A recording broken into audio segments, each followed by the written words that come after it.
Hello and welcome to the ICSE Chem Physics tutorial.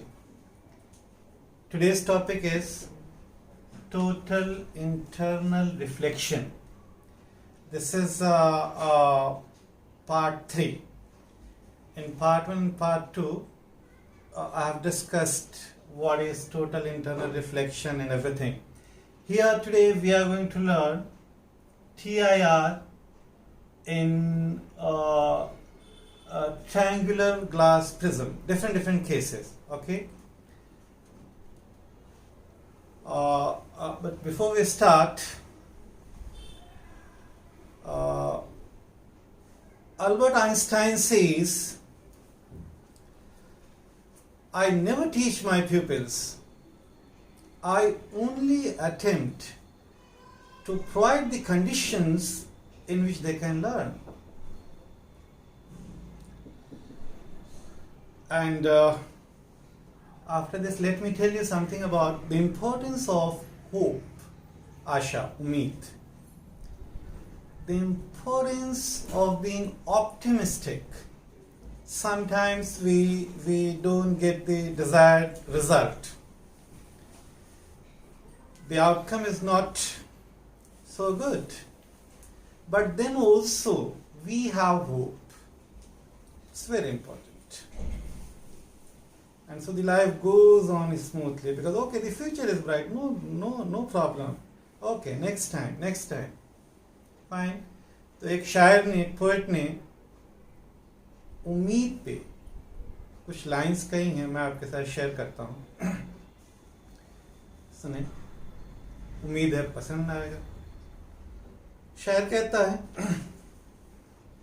डूबना तैरना वगैरह ये तो आप जानते हैं.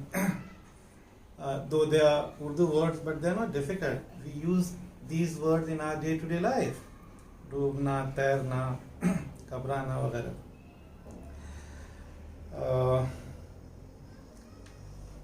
बहुत डूबतों को तराया है तूने, बहुत डूबतों को तराया है तूने, बिगड़तों को अक्सर बनाया है तूने, उखड़ते दिलों को जमाया है तूने, उजड़ते घरों को बसाया है तूने, बहुत तूने पस्तों को बाला किया है, बहुत तूने पस्तों को बाला किया है, अंधेरे में अक्सर उजाला किया है, अंधेरे में अक्सर उजाला किया है. तो ये उम्मीद है कि इंसान को अगर कुछ परेशानी है, then also you can say okay, the future is bright.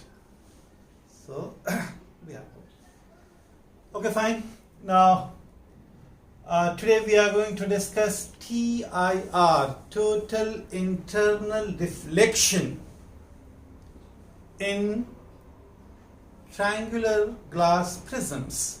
Different cases are there. For example, TIR in an equilateral prism, then TIR in a 30, 60, 90 degree prism, then TIR in 45, 90, 45 degree prism, a total reflecting prism we call. Alright, so one by one we'll see that. So first we are going to talk about TIR in an equilateral prism. Equilateral prism means all the angles are 60 degree. 60, 60, 60. Alright? One I have written. You can write down here also and here also. I am not writing because then it will become very busy. Now see, how the question will be asked in the examination, this part will not be given to you. Only PQ will be given to you in the examination. Or let me tell you like this. In this entire figure, only QR will not be given to you and rest everything will be given to you. And then you will be asked to copy and complete the diagram till the ray of light emerges out of the prism. That's the statement. Like this the question will be asked. Okay. So an equilateral prism, glass prism is given ABC, and incident ray PQ is given. These are the two surfaces AB and AC, refracting surfaces. On the surface AB, a ray of light is falling PQ, incident ray. Now see, this angle is 90 degree. That means the angle of it is falling normally. It is falling normally. Means this angle is 90 degree. So what is the angle of incidence? Is it 90 degree? No, no. Angle of incidence is 0 because the angle of incidence is the angle which the ray of light makes with the normal. The angle of incidence is the angle of, this is your incident ray and this is your normal. This is the angle of incidence. The angle of incidence is the angle which the ray of light is making with the normal. Alright, now in this case what happens, see, now your ray of light is not this one. So I is decreasing. Now this is the angle of incidence. Again, the new position, I is decreasing. Alright, so gradually this incident ray, so gradually I is decreasing, just see, maybe 45 degree, then 30 degree, then 25 degree, then suppose you are taking this ray. And this angle is, of course, lesser than this, maybe 10 degree. So gradually the angle of incidence is decreasing, and a situation comes when this incident ray and this normal, they coincide. That means I becomes 0. In that case, the ray of light falls normally. So please be clear, angle of incidence is not 90 degree. Angle of incidence in this case is 0. And you know, that is one of the conditions that no refraction takes place.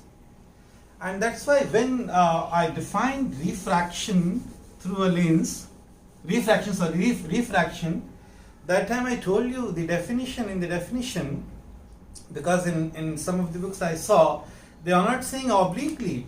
So when you are defining refraction, you have to say when the ray of light falls obliquely, because if it falls normally, I mean, if I is equal to 0, the angle of incidence equal to 0, as I showed you, then no refraction takes place. No refraction takes place and it goes straight. Refraction means bending, deviating from its path. So it does not deviate from its path, it goes straight.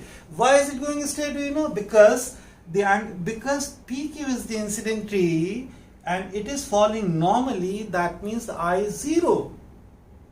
Angle of incidence is 0, so no refraction takes place and it travels from P to R straight without any deviation. Alright, fine. Now at this surface AC, the point R where it is falling, at this point again we have to see what the angle of incidence is.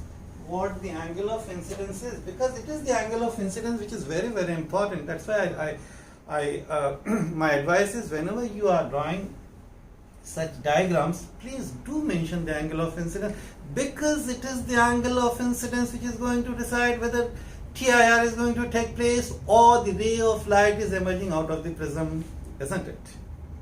Alright.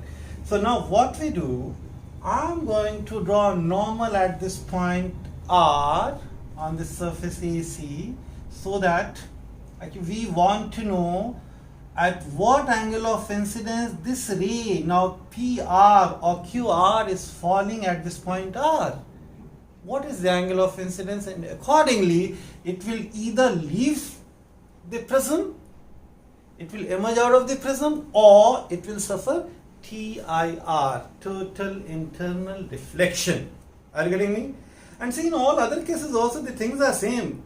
This is important, this you need to understand, and you should not mug it up. Okay, the ray of light is going like this, okay, and then in that case what happens, you forget to write down the angle of incidence which is required. So go systematic, understand, apply logic, blindly don't draw this line, because it's so easy. No, you have seen so many times in the textbook. Alright, even when the teacher is teaching at that time also, you know, there is a triangular an equilateral prism, one ray is going like this, one is going like this, and fine, that's it. But if you know the logic, then you will mention all those important points which are required. For example, here the angle of incidence is required, and here also you will mention, if you are applying logic, then of course you are going to mention that here the angle will be 90 degree, that means it is falling normally it is crossing this. So many things are, please try to understand. So I am going to draw a normal at this point R, normal. At this point R, a normal I am going to draw. Yeah, this is the normal at this point R. Alright?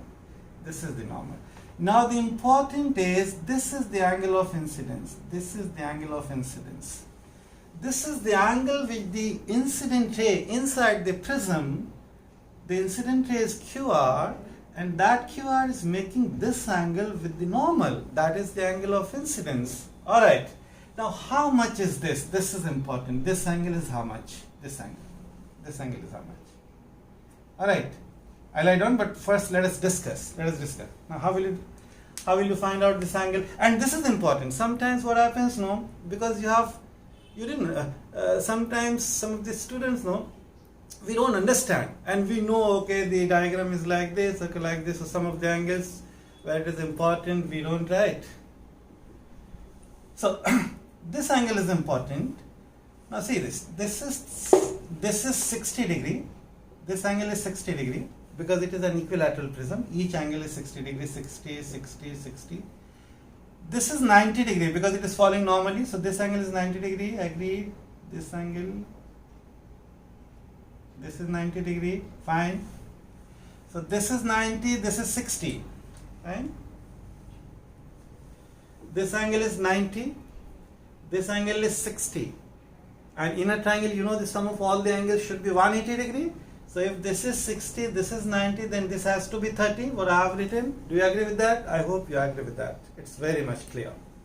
So then 30, 60, 90, and that gives you 180. The sum of all the interior angles, the sum of all the angles in a triangle is equal to 180 degree. Fine. Now if this is 30, if this angle is 30, and on this surface AC, this is AC surface. Alright. On this surface AC,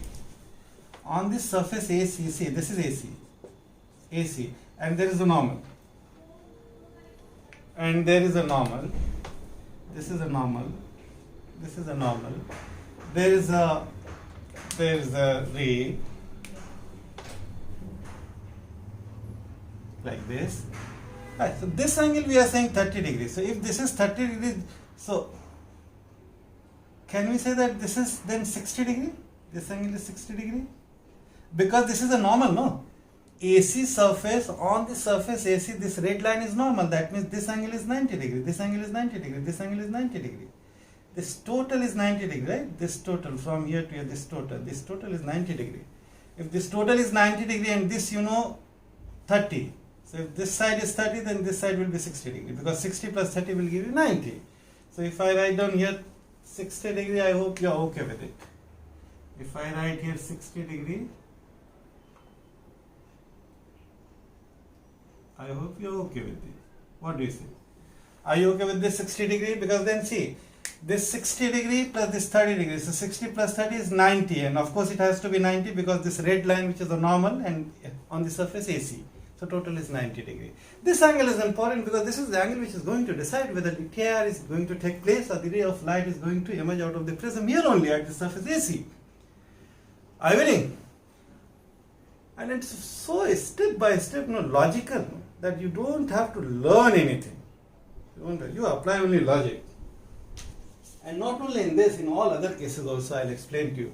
So that means here the angle of incidence, if I tell you that here in this case the angle of incidence is more than the critical angle, and the ray of light is traveling from denser to the rarer medium. Forget about this PQ. Now you talk about this incident ray QR. QR is traveling in the denser medium, and you know the condition, one of the conditions that the ray of light should travel for the TIR.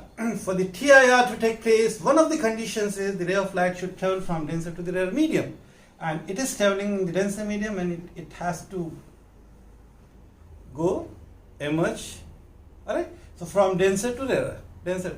So the angle of incidence in the denser medium, if it is more than the critical angle, then TIR will take place. You see my video part 2. There I have explained in detail everything about the TIR. So here the angle of incidence is 60 degree, and one more thing will be given to you which I didn't write. The critical angle for the glass air surface is 42. That will be given to you, or you should know it. Simple. You should know it. 42 degree. 42 degree. The critical angle for the glass air surface is, we write either IC or simply C. Or simply C. Critical angle. For the glass air surface, the critical angle is 42 degree. In our case, the angle of incidence is 60 degree, which is more than the critical angle, and this is one of the conditions when TIR takes place. Getting? So TIR will take place finally, because our angle of incidence is more than the critical angle. Now TIR is taking place, that means total internal reflection. So laws of reflection, right? So angle of incidence and angle of reflection, they have to be equal. Alright, so then you can draw the reflected ray like this. See, just 1 minute.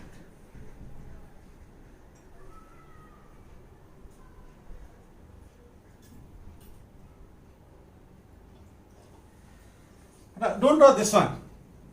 Keep till here. We'll decide how will this ray of light pass, come out of the prism. Fine.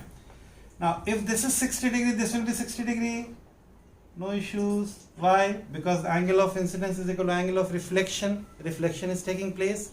Total internal reflection. So this is 60 degree, right? Agreed. This is 60 degree. And if this is 60 degree and this will be 90 degree, why? Because this total is 90, this is normal. Red line is normal on the surface AC, total. This total is 90 degree. If this is 60, then this has to be 30 degree. Agreed. Agreed, 30 degree. Now this is 30 degree and this is 60 degree. That means this has to be 90 degree. This has to be 90 degree. This has to be 90 degree. And that's why the ray of light is passing normally from this surface AC. And this arrow is also important. Please do write down arrow, because this is a ray. Arrow. Fine. Got it? So this was given PQ. Only PQ was given. QR I drew, because it is fine. It goes straight like this. So this is your complete answer, drawing of the question. The question was, copy and complete the ray diagram till the ray of light emerges out of the prism. I hope things are clear. Did you understand? Now the next case is in 30, 60, 90 degree prism. The order may change. I have put order like this. So first is TIR in an equilateral prism, then second I have put TIR in 30, 60, 90 degree prism. There are three cases I will show you. Three surfaces. So when the ray of light is falling from this side, or from on the hypotenuse side. Alright, and then after that TIR in 45, 90, 45 degree prism. Okay, so I think today, because see, I want a big video, but the students are telling me that it should be short. 15 minutes, 20 minutes, like that. Okay, so that's why today I'm going to stop here, and the next case I'll be doing in my next video. That will be the TIR in 30, 60, 90 degree prism, and the three cases I'll show you. Okay, fine. I hope the things are very, very clear. Please do practice. Please learn the definition of TIR, total internal reflection, what is TIR, etc. And in the end, let me tell you one joke as usual. Fine. One. At the end, I tell you one joke. Joke कुछ इस तरह से है कि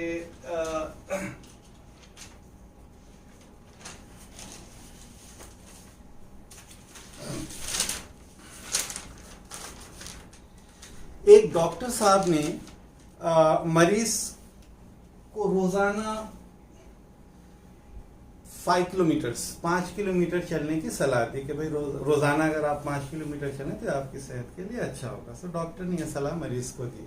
अब होता क्या है, मरीज 6 महीने के बाद 6 महीने के बाद मरीज डॉक्टर को फ़ोन करता है और कहता है कि डॉक्टर साहब, मैं अफ़गानिस्तान पहुंच चुका हूं, आप कहें यहीं रुक जाऊं या आप कहें तो आगे रशिया रूस निकल जाऊं। Thank you so much. खुश रहिए, हंसते रहिए। Thank you so much.